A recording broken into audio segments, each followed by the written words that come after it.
वीर जो धरती पर आते हैं वह मुश्किल से नहीं घबराते। नमस्कार, मैं मीर आजम राजकीय inter college sector 12 Gautam Buddh Nagar से कक्षा 11 का छात्र आप सभी के समक्ष वीर गाथा पॉल 4.0 के अंतर्गत प्रस्तुत। सन 1857 की क्रांति में न जाने कितने वीरों ने अपना बलिदान दिया और अंग्रेजों के विरुद्ध लड़ाई लड़ी और हमारे देश को आज़ाद कराने के लिए न जाने क्या कुछ नहीं।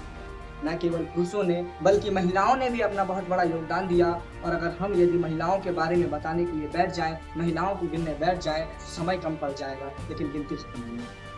मैं इन सभी महिलाओं का यहाँ जिक्र तो नहीं कर पाऊंगा क्योंकि हमारे पास समय बहुत कम है, लेकिन एक के अंतर्गत में सभी महिलाओं के सम्मान में होगी। खूब लड़ी मर्दानी, वो तो झांसी वाली रानी थी, अंग्रेजों के विरुद्ध लड़ी लड़ाई उनकी यही कहानी।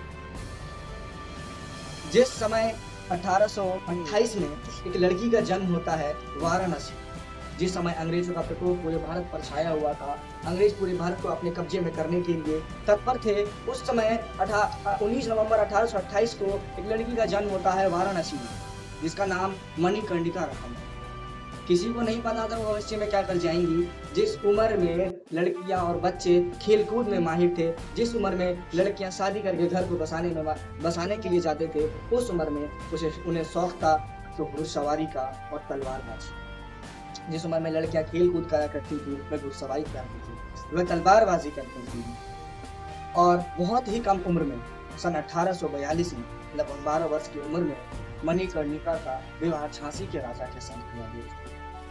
तत्पश्चात वह झांसी की रानी कहलाती हैं। और एक समय आता है, क्योंकि वह पहले से ही अंग्रेजों के विरुद्ध थी और उनके विरुद्ध निरंतर लड़ाई लड़ती रही थी, तो शादी के बाद भी उन्होंने वह लड़ाई नहीं छोड़ी और अंग्रेजों के विरुद्ध एक समय आया जब उनके पति का हत्या कर दिया गया अंग्रेजों के द्वारा। तब भी वह टूटी नहीं बल्कि खुद को संभाला और खुद के दुख से ज़्यादा अपनी प्रजा के बारे में सोचा। और उन्होंने सोचा कि यदि मैं ही टूट गई तो अपने प्रजा का क्या होगा, हमारे प्रजा का क्या होगा। और उन्होंने ये ठान लिया कि मैं अपनी झांसी किसी को दूँ।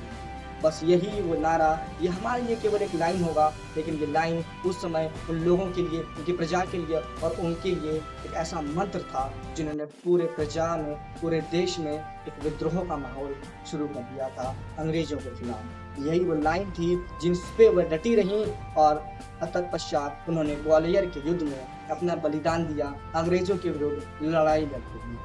और उन्होंने ये साबित कर दिया कि महिलाएं न केवल घर गृहस्थी को संभालने के लिए बनी है, बल्कि हर वो काम कर सकती हैं जो पुरुषों द्वारा किया जा सकता है। और उन्होंने पुरुषों से भी बेहतर अपने काम को अंजाम दिया, अंग्रेजों के विरुद्ध लड़ती रहीं और कभी अंग्रेजों के समक्ष नहीं झुकी। तो सलाम करता हूँ मैं उनके इस जज्बे को, और मैं अनुरोध करता हूँ हमारे भारत के इन सभी महिलाओं को कि उनके जैसे